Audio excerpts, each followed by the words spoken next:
Salut à tous, j'espère que vous allez bien. Aujourd'hui, on se retrouve pour parler de conseils pratiques en peinture, que ce soit peinture à l'huile ou acrylique. En fait, ça fait quelques mois que je note dans un petit carnet toutes les idées de choses pratiques que j'utilise, des choses que j'ai pu mettre au point au fur et à mesure de mes années de pratique de peinture ou bien que j'ai appris à droite, à gauche, tous les petits conseils pratiques, en fait, les petites choses qui peuvent vraiment vous aider et vous changer la vie en peinture, vous simplifier beaucoup de choses, mais qui peuvent être un petit peu compliquées à trouver. Et donc, je vais vous donner 7 conseils pratiques vraiment pour vous aider dans votre pratique de la peinture à l'huile pour que vous puissiez toujours peindre plus facilement, plus librement où vous voulez. Si cette vidéo vous plaît, n'hésitez pas à vous abonner et à la liker. Et puis n'oubliez pas que je vous propose toujours des formations en peinture à l'huile, des cours de peinture vidéo et puis des cours particuliers. Vous pouvez prendre rendez-vous si ça vous intéresse. Les liens sont en description. Le premier conseil que je voulais vous donner en peinture à l'huile notamment parce qu'il y a beaucoup d'odeurs de solvant, c'est un petit peu moins vrai en acrylique, c'est d'utiliser comme palette de peinture une boîte à glace. Vous prenez une boîte à glace comme ça qui est vide et vous utilisez en fait le couvercle pour mettre votre peinture et puis le couvercle vous permet de refermer la boîte quand vous avez fini. En fait, c'est très pratique parce que ça vous permet d'emprisonner toutes les odeurs à l'intérieur et comme ça, si vous vivez dans un espace un petit peu réduit ou bien que les odeurs vous aimez pas trop, ça vous fait mal à la tête et tout, c'est pas forcément bon de les respirer. Comme ça, vous fermez, vous avez votre peinture qui est prise là-dedans et comme ça évite que ça sente trop fort dans tout votre atelier. En plus de ça, pour la peinture que vous gardez sans mettre de médium de séchage rapide dedans, ça va faire qu'elle va se conserver et rester fraîche plus longtemps dans votre boîte. Donc ça peut être intéressant quand vous avez des projets de peinture un petit peu longs de pouvoir garder vos mélanges et vos peintures fraîches pendant un certain temps. Le deuxième conseil que je voulais vous donner, c'était au niveau du nettoyage des pinceaux qui peut être un petit peu compliqué en peinture à l'huile parce que comme c'est de l'huile, ça se dissout pas dans l'eau, donc il faut utiliser des solvants de type white spirit, de l'acétone ou quelque chose comme ça qui est vendu en magasin d'art. Donc je vais utiliser un petit pot de confiture comme ça, vous pouvez prendre n'importe quel petit pot qui se ferme de façon bien étanche parce que c'est des solvants qui s'évaporent très vite.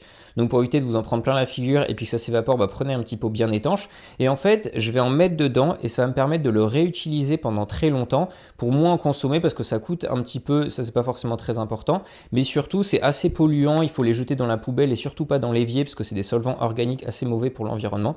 Donc il faut faire attention à en consommer le moins possible et donc j'utilise un petit pot comme ça. En fait, quand vous allez mettre votre pinceau dedans, quand vous allez faire des petits ronds pour dissoudre toute la peinture dans votre solvant, en fait ça va dissoudre l'huile qui est dans la peinture et les pigments, c'est comme une petite poudre. Donc quand vous allez le dissoudre au début, ça va être tout en suspension, ça va devenir opaque et en fait au fur et à mesure quand vous le laissez quelques heures ou bien quelques jours, ça va sédimenter au fond. En fait, tous les pigments vont tomber au fond de votre solvant et donc le solvant du haut va être complètement propre et puis au fond, vous aurez une espèce de petite boue avec tous les pigments usés que vous aurez mis dedans. L'intérêt de ça, c'est vraiment que comme ça sédimente au fond, après votre couche de solvant qui est complètement propre, la prochaine fois, vous la réutilisez, vous renettoyez vos pinceaux dedans en tournant, les frottant sur le bord, en tapotant avec un chiffon, etc.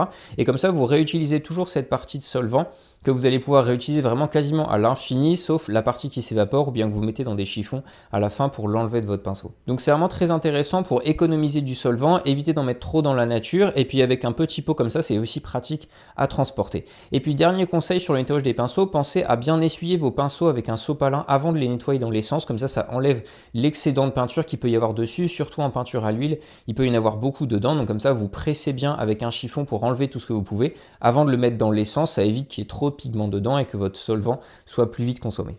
Le troisième conseil que je voulais vous donner, c'est par rapport aux pinceaux. Une bonne technique de peinture, c'est d'utiliser plusieurs pinceaux à la fois, que ce soit en peinture à l'huile, acrylique ou tous les styles de peinture. En fait, vous pouvez avoir un pinceau pour le rouge, pour le bleu, pour le blanc par exemple, et puis pour le vert. Donc vous pouvez finir avec plein de pinceaux dans votre main, votre palette. Ça peut être un petit peu galère à tout gérer, on peut en faire tomber, etc. C'est un petit peu compliqué. Donc moi, ce que je fais en fait, c'est que j'ai simplement un petit pot qui est juste sous ma toile ici. Et comme ça, je les mets dedans verticaux avec les poils vers le haut. Comme ça, j'ai qu'un seul pinceau dans la main et ma palette dans l'autre. C'est assez simple à gérer. Et puis mes pinceaux, je les mets devant moi. Comme ça, j'ai toutes les couleurs et ils sont fixes, ils sont stables. J'ai pas besoin de me préoccuper de ce qu'ils sont en train de faire. Ça peut être très pratique. Et puis quelqu'un m'avait dit en commentaire aussi qu'on peut utiliser un pot pareil en mettant du sable. Comme ça, on les plante dedans. Ils bougent pas, c'est stable, ça va pas tomber. Et c'est très pratique en fait pour avoir vraiment les mains libérées et en même temps pour avoir plein de pinceaux pour toutes les couleurs que vous voulez, qui est une approche de la peinture très pratique quand on fait de la peinture en atelier. Le quatrième conseil que je voulais vous donner, c'est de vraiment peindre sur papier plutôt que sur toile. C'est pas forcément très connu parce que quand on pense à la peinture acrylique ou huile, on pense vraiment aux peintures sur toile ou bien sur bois si on regarde un petit peu plus tôt dans le temps. Et en fait, la peinture sur le papier, et ben pour toutes les toiles que vous allez faire pour vous entraîner ou bien juste pour vous, c'est très très pratique. Bien sûr, si vous voulez offrir une toile ou bien la vendre, l'exposer, etc., ça peut être plus sympa de la faire sur toile, vraiment sur le tissu avec un cadre en bois. Mais sinon, peindre sur papier pour vous, c'est très bien parce que ça va coûter beaucoup moins cher.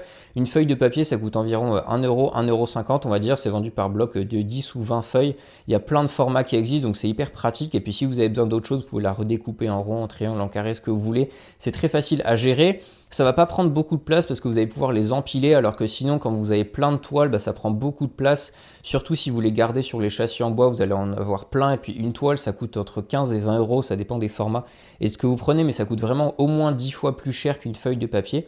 Donc c'est vraiment très intéressant. Et puis en plus de ça, au niveau de l'apprentissage, maintenant les papiers sont faits avec des textures qui sont très très proches de la toile. Alors bien sûr, c'est pas exactement pareil. La toile, il va y avoir une certaine élasticité dessus qu'il faut prendre en compte. Mais vraiment au niveau du toucher sur le pinceau et puis le papier ou la toile, c'est vraiment très très similaire. Donc voilà, pour apprendre, ça vous donne la même chose, simplement c'est moins cher, ça prend moins de place et puis comme ça, vous avez moins de stress à rater une feuille plutôt que le faire sur une toile où ça va vous faire perdre plus d'argent. Donc vraiment peindre sur papier, c'est très très pratique. Et puis en plus de ça, si vous allez peindre en plein air, bah, ça fait que c'est plus léger, plus facile à transporter. Donc c'est encore un point positif. Justement, en parlant de peinture en plein air, je voulais vous donner mon 5e conseil qui est que quand on part en plein air, souvent le problème, c'est qu'une fois qu'on a fait sa peinture, pour la peinture à l'huile, le séchage étant long, ça prend au moins 24 heures, on va en parler juste après. Et bien en fait, il faut pouvoir la transporter après avoir peint en plein air sans qu'il y ait quelque chose qui rentre en contact dessus. Et pour faire ça, en fait, la seule technique que j'ai trouvée, à part avoir une grande boîte ou bien avoir sa voiture à côté, qui n'est pas très pratique.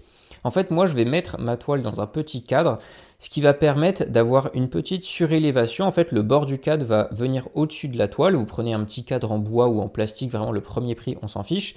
Vous enlevez la plaque de verre ou de plastique qui est à l'intérieur, comme ça, vous avez juste le cadre en bois. Vous mettez votre feuille dedans. Et comme ça, quand vous allez peindre, ça ne va pas vous gêner. Et puis après, vous pourrez le fixer sur le dessus d'un sac à dos. En fait, les sangles du sac à dos vont venir appuyer sur la partie haute du cadre et vont pas toucher votre toile. Et ça, je l'ai beaucoup utilisé. Je suis notamment parti peindre en montagne pendant plusieurs jours. Et puis, je transportais mes toiles sur mon sac à dos toute la journée pour marcher. Et ça pose aucun problème. Donc, c'est vraiment très pratique. En plus de ça, ne vous souciez pas trop de la pluie ou de la neige si vous partez en plein air parce que la peinture à l'huile, c'est étanche. Donc, comme ça, même s'il pleut, faut pas que ce soit des pluies torrentielles. Mais s'il pleut un petit peu ou s'il neige, ça pose aucun problème, j'ai déjà essayé les deux. Je vous parlais du séchage en 24 heures, c'est notamment mon 6e conseil. En fait, c'est très pratique en peinture à l'huile de prendre un médium à séchage rapide. C'est-à-dire que quand vous allez mélanger votre peinture, d'habitude on peut la mélanger uniquement avec de l'huile ou bien un mélange d'huile et d'essence pour changer la texture. Et il y a certains médiums, notamment du Liquin pour la marque Winsor & Newton, mais il y a d'autres marques qui en font qui est équivalent. En fait, vous allez mélanger avec votre peinture un petit peu à hauteur de maximum 20% par rapport à votre mélange. Et ça va faire que votre mélange de peinture va sécher en 24 heures ou moins, ce qui est vraiment très pratique pour pouvoir peindre chez soi.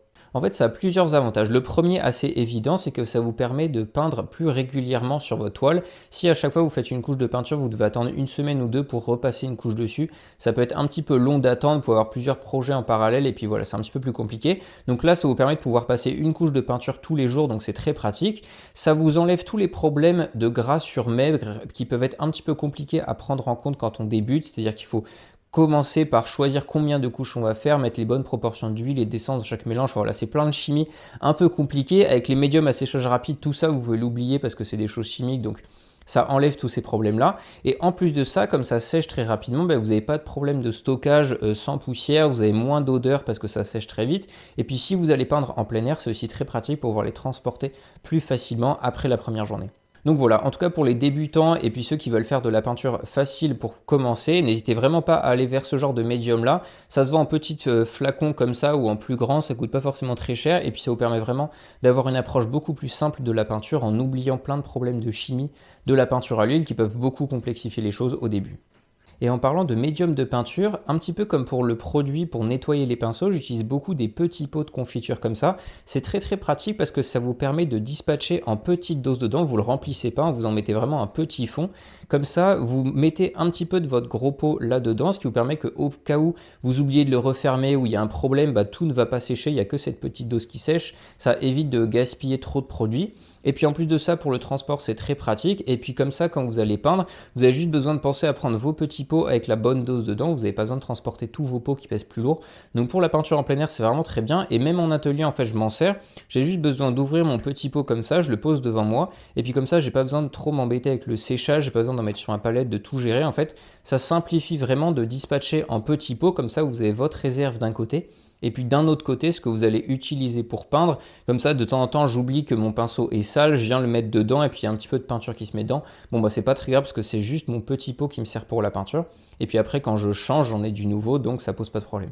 Et puis en plus de ça, avoir des petits pots, ça vous permet de faire des mélanges que vous allez utiliser pour des grandes surfaces. Par exemple, parfois, je fais un fond d'une terre un petit peu ocre comme ça sur toute ma toile. Bah, du coup, là, j'ai fait un mélange avec du liquin, de l'essence et puis des pigments. Comme ça, je les fais dans un pot entier. Et puis comme ça, quand j'en ai besoin, je prends mon gros pinceau, je l'utilise comme ça tout près et c'est beaucoup plus facile que de devoir mélanger sur sa palette quelque chose à chaque fois pour que ce soit le même, que ce soit bien liquide et facile à étaler. Voilà, vous pouvez préparer des choses, un petit peu faire vos mélanges à vous. Si vous en servez souvent, ça peut aussi être très pratique. Et enfin, le dernier conseil que je voulais vous donner, c'est que c'est vraiment très important de peindre debout. Ça peut paraître être un détail parce que toute votre vie, vous avez vu des gens dessiner et peindre assis, mais en fait, le fait que la feuille soit à plat et que vous soyez debout, en fait, votre regard a un angle par rapport à la feuille, ce qui fait que ça va déformer tout ce que vous allez peindre, un petit peu comme les illusions d'optique qu'on voit peintes sur les trottoirs. On a l'impression que c'est en 3D, puis quand on s'approche, on voit que c'est complètement étalé. Bah, c'est exactement la même chose, ce qui fait que si vous peignez à plat, bah, parfois, en redressant votre feuille pour voir le résultat, vous vous rendez compte que tout est difforme et tout est déformé, c'est à cause de cet effet-là.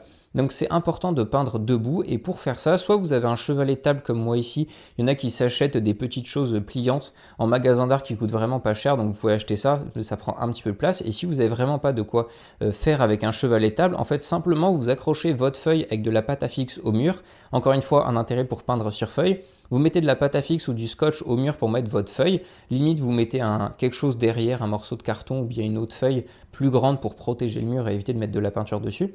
Et comme ça, vous avez votre feuille verticale face à vous, vous n'avez plus qu'à peindre et avoir un mur et une feuille, normalement, vous devriez trouver. Ça permet vraiment d'avoir une meilleure vue sur votre peinture et puis en plus de ça, comme vous l'avez face à vous, ça vous permet de prendre du recul, d'être mobile par rapport à votre feuille, de changer d'angle de vue, de reculer pour avoir une meilleure vue d'ensemble. Et ça, dans l'analyse de votre peinture pendant que vous la peignez, c'est très important. Alors que quand elle est à plat sur une table, bon bah faut penser à la redresser pour vous reculer. Parfois, si vous faites des peintures très liquides, bah c'est pas possible parce que tout va couler.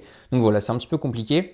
Peindre debout, ça simplifie beaucoup les choses et ça va vous aider à faire de plus belles peintures assez rapidement. Donc voilà pour les 8 petits conseils techniques que je voulais vous donner. C'est vraiment des petites choses que j'ai trouvées au fur et à mesure. Donc voilà, je les ai notés et je voulais vous les partager pour que ça puisse vous aider aussi et vous simplifier la vie, que vous les ayez tout de suite dès le début de votre pratique. Donc voilà, j'espère que ça vous a plu. Si c'est le cas, n'hésitez pas à liker la vidéo et à vous abonner. Et puis on se retrouve bientôt pour la suite de cette peinture. Vous voyez que j'ai fini la première couche. Donc on a vu dans la dernière vidéo ensemble avec la méthode du blocage. Et puis la prochaine fois, on commencera à faire zone par zone avec un petit peu plus de détails, des glacis et des choses un peu plus fines. Donc voilà, je vous montrerai les différentes zones avec l'arrière-plan, l'architecture, les personnages, etc. En attendant, portez-vous bien, peignez bien et puis à la prochaine.